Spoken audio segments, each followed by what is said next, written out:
Extrait des Pauvres gens, poème de Victor Hugo. Il est nuit. La cabane est pauvre, mais bien close.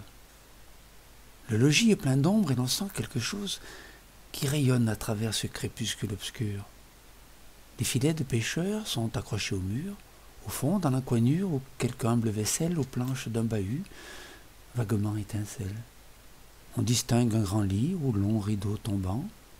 Tout près, un matelas s'étend sur de vieux bancs. Et 5 petits enfants, ni dame ni sommeil. La haute cheminée où quelques flammes veillent rougit le plafond sombre.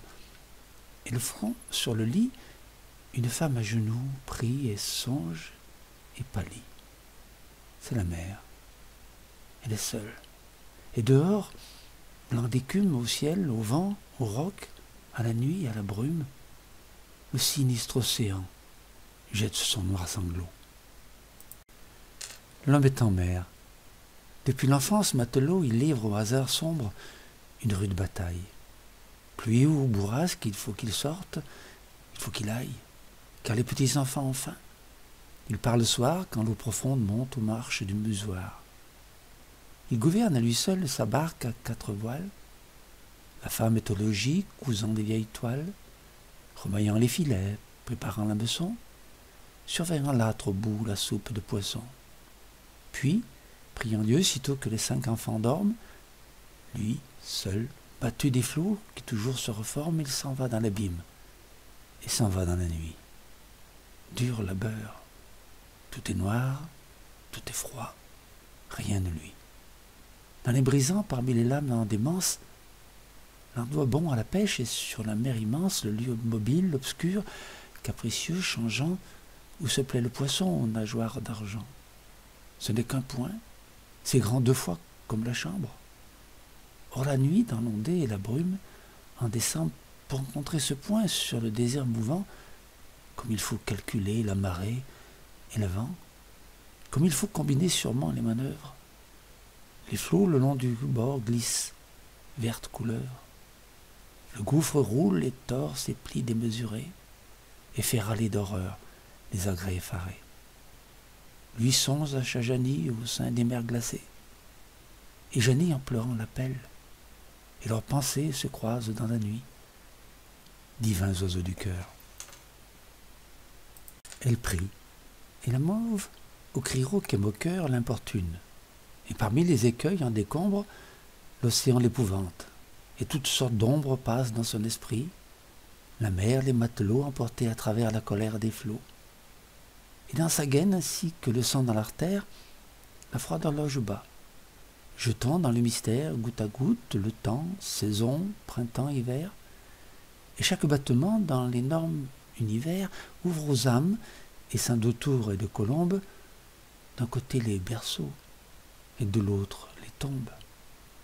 Elle songe, elle rêve, et tant de pauvreté. Ces petits vont pieds nus l'hiver comme l'été. Pas de pain de froment, on mange du pain d'orge. Ô Dieu, le vent rougit comme un soufflet de forge. La côte fait le bruit d'une enclume, on croit voir les constellations fuir dans l'ouragan noir, comme les tourbillons d'étincelles de l'âtre.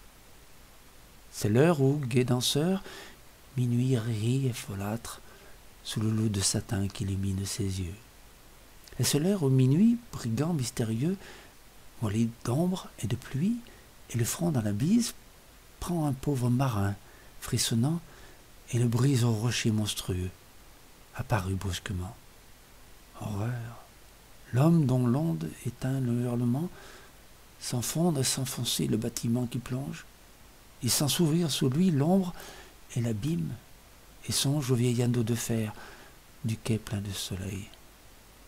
Ces mondes visions troublent son cœur, pareil à la nuit. Elle tremble et pleure. Elle prend sa lanterne et sa cape. C'est l'heure d'aller voir s'il revient, si la mer est meilleure, s'il fait jour, si la flamme est au mât du signal. Allons, et la voilà qui part. L'air matinal ne souffle pas encore. Rien. Pas de ligne blanche dans l'espace où le flot des ténèbres s'épanche. Il pleut. Rien n'est plus noir que la pluie du matin. On dirait que le jour tremble et doute incertain, et qu'ainsi que l'enfant, l'aube pleure de naître. Elle va, l'on ne voit luire aucune fenêtre.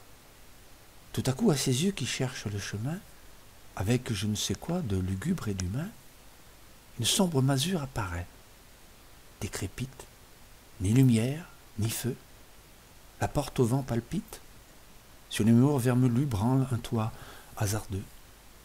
La bise sur ce toit tord des chauds mideux, jaune, sale, pareil aux grosses eaux d'un fleuve.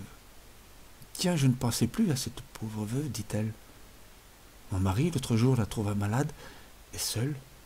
Il faut voir comment elle va. Elle frappe à la porte, elle écoute. Personne ne répond.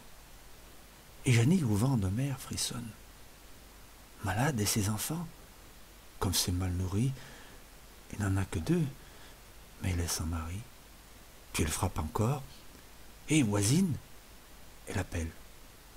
Et la maison se tait toujours.